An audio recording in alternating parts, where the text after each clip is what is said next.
Hi, I'm starting today's vlog with a book that I am ending, which is Blue Sisters by Coco Mellors. I absolutely adored her first book, Cleopatra and Frankenstein. I have about 10 pages left, so I'll get back to you guys in a couple of seconds with my final opinion.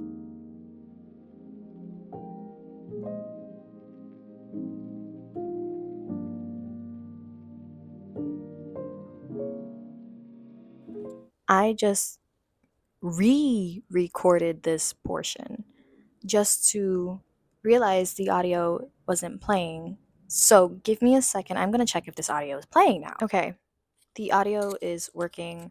I am so upset because you had a genuine reaction response situation. So let's try this again. I just finished Blue Sisters by Coco Mellors, and I really liked the book. I enjoyed it. At first, I thought it was slow pace, but what is the proper pace for a book about grief? I really appreciated the differences between all the sisters, and the flashbacks of their childhood really came into play. It worked perfectly. I enjoyed Bonnie's chapter the most and her story. Mellors has a good way of making her characters feel real and relatable. I did have a couple of quotes in this book that I'll read to you for the third time, but this is your first time seeing it because, yeah, filming processes. Anyways, let's get to the first one. She'd heard once that guilt was for something you'd done. You could feel guilty for a certain behavior or action, but still fundamentally know you were a good person. But shame was deeper, shame was for who you were. I'm not going to explain to you guys why I relate to this one specifically, but I'm pretty sure everybody has had their fair share of shame and guilt. Which one we're specifically feeling, or if we're feeling both, and which one fits the situation that I'm going through exactly. The next one is I miss her and I miss her and I miss her, she began. And I wait for the feeling to end because every other feeling has ended, no matter how intense, no matter how hard, but this won't. There's just no end to the missing. There was life before and there's life now, and I can't seem to accept it. I can't accept that I'll have to miss her forever. There will never be relief, there will never be a reunion, and I wish I had a God. I wish I believed in an afterlife or something, anything. But when I try to talk to her in my head, there's no response. I can't hear her and I can't feel her. All I have is this missing. And part of me is glad it won't end because it's all I have to connect me to her now. I have personally lost a sibling. All my siblings and I have lost a sibling. And I've never been able to put my grief into words. So when I read that paragraph, it really resonated with me. So thank you, Coco Mellors, for the free therapy. The next book that I'm considering reading, no, I definitely am, is Ethan Frome by Edith Wharton. It's Ethan Frome works his unproductive farm and struggles to maintain a bearable existence with his difficult, suspicious, and hypochondriac wife, Xena. But when Xena's vivacious cousin enters their household as a hired girl, Ethan finds himself obsessed with her and the possibilities for happiness she comes to represent. Excuse me. Short read. Sounds messy. Sounds great. I don't know what it is about me that I like messy books. It's interesting. I'm hoping to be able to finish this. I could finish this within the day, but I'm hoping maybe within the next 2 days because I do have some work that I need to get done. I also ordered 2 books off of Amazon. Thank you to my sister. Orlando by Virginia Woolf, and the other one I'll just place somewhere in this area and we'll see what happens with those.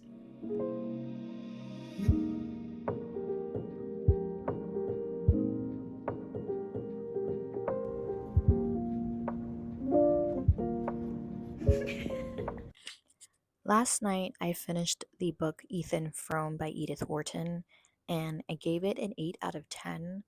I liked the story. At first, it was a little difficult to get into because the language is so different. You know, it was old school English. I'll put an example up somewhere in this area. The plot was interesting. I honestly just did not put the book down. I kept reading it throughout the whole day. It could have taken me a day, but I started it Thursday, then I went to sleep, and then continued it Friday. You can really feel the lust between Ethan and Maddie, and definitely the jealousy of his wife, Zenibia? I really don't know. Just Z. The wife, Zaniba, she bothered me. Although what was happening to her was unfair, she was a very bitter character from the jump. And I felt for Ethan and Maddie until the end when they made a really drastic choice that altered their life forever. And now, they have to live with it. They just have to go through it. Desire, failure, and regret. Those were the main themes of the book. And it was shown all throughout the book. How many times am I going to say book? Keep count of that. But I'm going to continue with Lament for Julia by Susan Taubes. The main story is Lament for Julia, and then there's a whole bunch of other short stories. I just finished up with The Patient, which I'm not too sure if I really understood. I'm not sure if it's just her writing style that I don't understand. Maybe it's too complex for me. But I'm gonna keep going because I would like to finish this book. I'm trying to read books that make my brain work a little more. I do have a couple other books on my bookshelf right now, like Big Swiss, The Devil's Grip, A Touch of Jen, and A Certain Hunger. But I'm not in the mood for those kind of messy character books. I guess I want more thoughtful. Someone help me out here. Just one that makes my gears work in my brain. Do I am making any sense right now? I don't feel like I make sense. Like as soon as I turn on the camera, words leave my brain. But if you understand what I mean, then I appreciate you. While I'm here, that I should also discuss my top books of 2024. Hi. You okay? You have something to say? No? Okay. You guys can't see, but Mipsy is right there behind my butt. Anyways, let's continue with my top. I want to say I have 10, maybe 9. Let me count.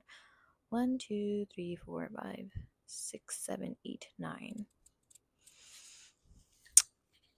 I feel like I can add a 10th one, but we'll find out. Here's my little Coraline notebook. So this is in no particular order. I'm just going to talk about them. Of course, if you have watched a couple of videos on my channel about books in general, Nat Cassidy's books. So Mary and Nestlings. Mary is about, ma'am? Whoa, my God, Mipsy. Stop. Eat the microphone. Eat the microphone. No? Ew. Alright, I'm distracted. Yay! Get down, girl. Alright. Anyways, sorry, Mipsy. Married by Nat Cassidy. This one's about a woman in her 40s, 50s, and she's going through menopause, and she goes on this, I don't know how to explain it. It's just one thing leads to another, and she ends up going to her hometown and discovering some stuff about her family and the history of the town that she grew up in. Ma'am, can you stop? And it's a horror novel. There's a lot that happens in it. I absolutely loved it.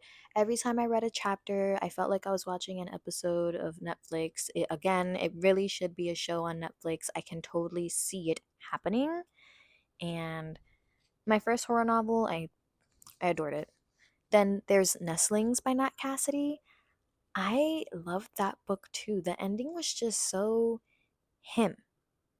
It fit him. I never know where his stories are really going. Like it's not some typical like horror cliche. It's something out of the box. It's great. And then let me see. Carmilla, lesbian vampires and things like that. Classic. Loved it. Cult classic.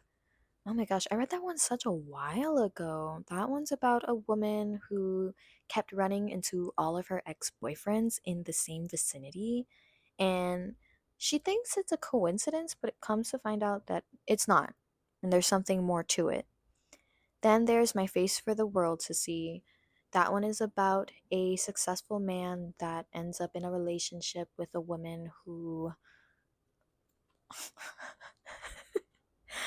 tried taking her own life, and things just got complicated between them, and they shared these delusions. First, it was separate delusions, and then it kind of combined into one. Very interesting. Just Kids by Patti Smith. That one was just a big love letter to Robert Mapplethorpe. I love saying his last name, Mapplethorpe, Mapplethorpe, Mapplethorpe. Therapy Game. That one is a manga. Is it yaoi? Yaoi?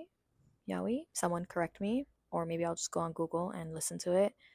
I liked it, not just because it was like, smutty, but because the characters actually had development and there was an actual plot to the story. Sometimes it's just like very corny, typical male on male romance. Like, oh my god, I'm a gamer in the field and I want to show off to this person, whatever, whatever.